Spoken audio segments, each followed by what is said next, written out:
Judas pa lang nakapasok dito.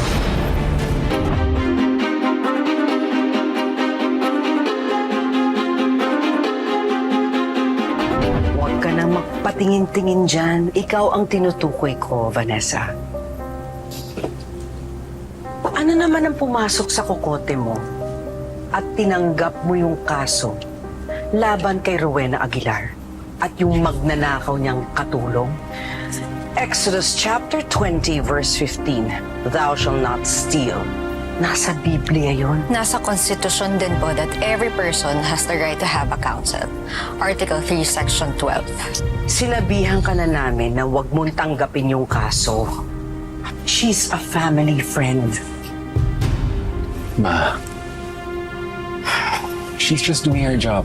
And what job is that? Ang manghudas sa pamilya natin harap-harapan? Ma, Rowena is like family to us. Yung mga anak niya, kaibigan ni Marco.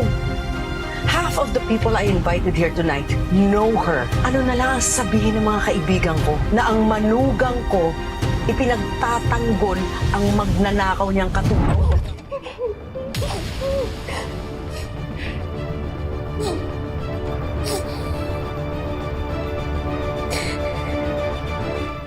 Sinong may sabi sa'yo pwede kang dumalaw dito?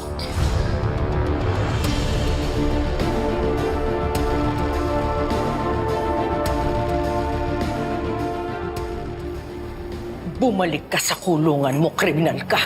Hindi ka welcome dito. Nakikiramay ho ako.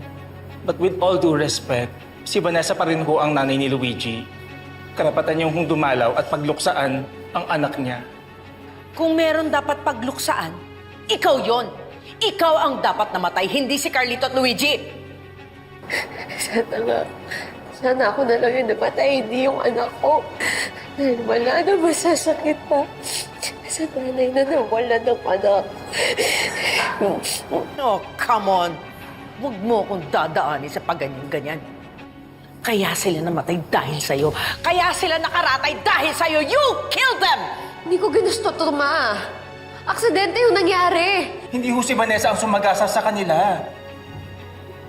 You shut up! Talagang aalis kayo dahil hinding-hindi ko hahayaan na madungisan ang isip ng mga apo ko sa impyernong ito! Ang kapal din talaga ng mukha mo, no? Gagamitin mo pa yung mga apo ko para magpaawa? Akala mo, hindi ako sanay dyan sa mga pakulo mo? Ma, pwede ho ba? Huwag sa harap ng mga bata. ma, mahawa ka naman please. May sakit na ngayon tao, huwag mo nang palalain pa. May sakit? Hindi naman kaya nakukonsensya na siya, kaya kinakapitan na ng sakit ang katawan niya. Ikaw, kriminal ka. Wala kang karapatan maging nanay ng mga apo ko. Hindi na ako papayag na malapitan mo sila. Mula ngayon, this is the last time you're ever going to see me kay Luigi. Let's go! Come on! Sandali! Sandali! Pwede ba? Bitawan niyo sila! Wala na kayo sa lugar, ha? Huwag niyo subukan yung pasensya ko. Anong gagawin mo? Sasaktan mo ulit ako sa basement? Mamamatay muna ako bago ko payagan na mahawakan mo ako ulit, hayop ka! Ate, hindi ko talaga gustong nangyari to. Walang iya ka? Ikaw pa lang naninira sa akin? Itinuring pa namang Angel ang pangalan mo, pero isa ka palang demonyo. I am going to destroy you at sisimulan ka rin sa pagbubuka mo. Ano? Ay! Sobra ka na! Isa ka! Isa ka! Bitawan mo ako! Etong nararapat sa inyo. Dapat nga holy water to eh, para malinis ang madudumi yung budhe! Ah! Tama na! Tama na!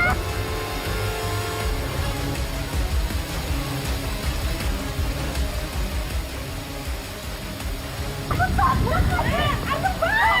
Ano ba? Yung kapatid ko! Kayo magsakita! Walang hiya ka! Ikaw nararapat sa'yo dito!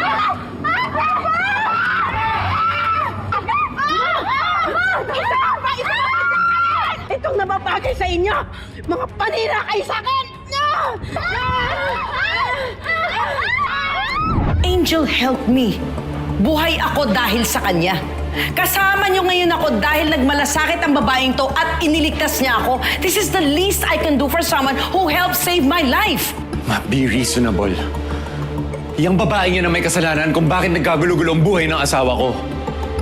Makinig ka naman sa akin, Ma. Ba't ako makikinig sa'yo? Last time I checked, hindi ka rin naman nakikinig sa akin. I almost died because of your wife, and yet mas pinaniwalaan mo pa siya.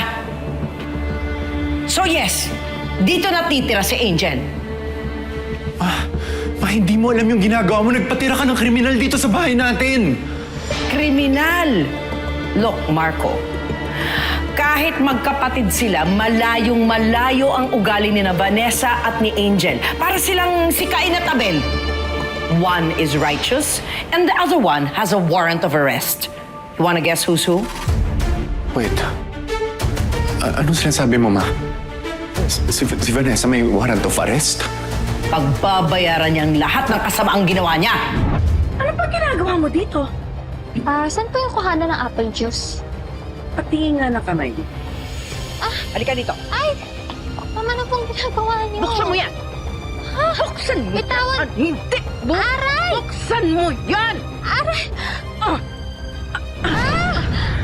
Ano yan? Ha? I knew it! Sinadya mong sunugin si Bishop. Hindi aksidente yung nangyari kanina. Sinadya mo yung nangyari.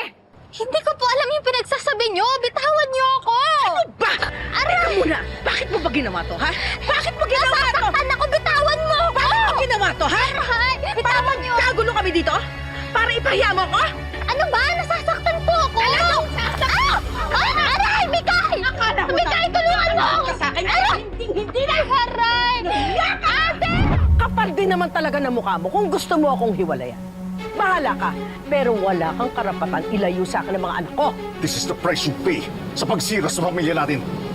Ang lakas naman ng loob mong manumbat, kaya nasira ang pamilya natin dahil sa pambababae mo. I was the only one holding everything together. We do not need you to survive!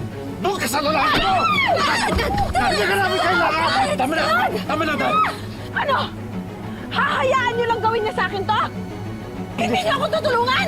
Huwag niyo siyang pansinin!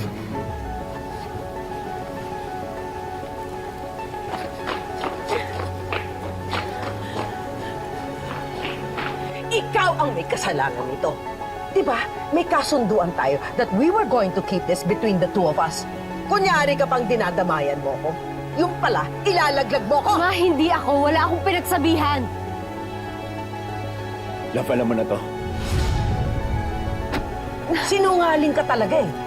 Ang gusto mo, masira ang pamilya ko. Para ikaw ang bida, para ikaw lang ang mabait. Total, gusto mo rin lang naman na mabango ka sa pamilya ko. Eh, dito. Halika! Basta! Basta! Bakit tumigil ka na? Hindi! Yan ang bagay sa'yo! Sinira ang pamilya ko! Pagbabayaran mo to! Tama na ba? What's this? Bigyan mo kasi kaya anak nila. Hindi! Bingi ka ba? Dito lang si Luigi. Kami na mag-aalaga sa mga apo ko. Dahil obviously, hindi mo naman kayang gawin yon. Napapahamak ang apo ko sa poder mo. Mami, sasama ka ko sa inyo. Akin na ngayon pamangkin ko. Sasabihin mo, bata ka sa'yo, ayaw niya sa'yo. Ano nga? Ako ang lola niya. O ano ngayon? Sasaya ako. Sabi naman, halika mo. Ate, huwag kang papayag, ha? Ikaw yung nanay. Tapos may karapatan ko kesa sa lola na yan. Ako si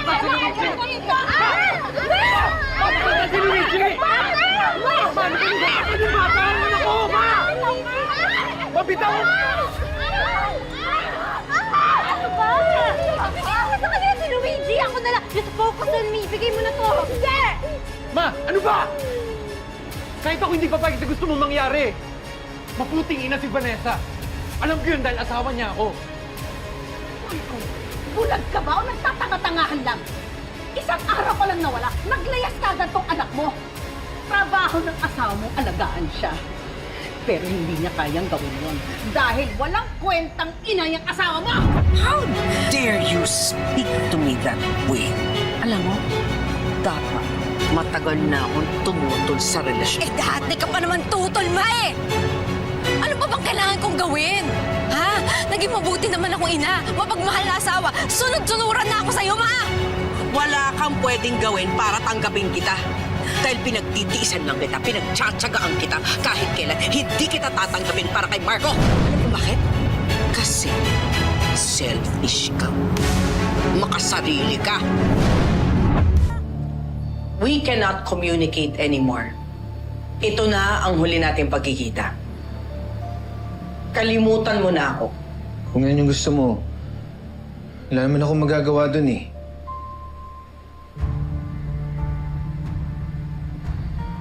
Iintindihin ko na lang. Ito na yung last na magkikita tayo, di ba?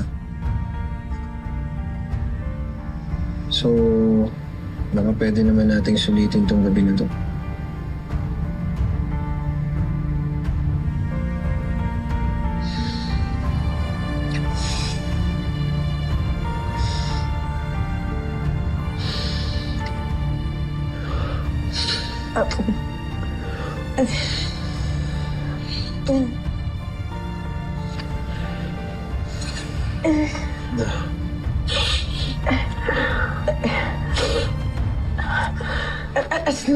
Sandali.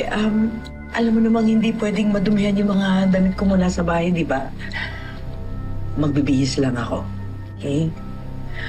One last time for the good old times.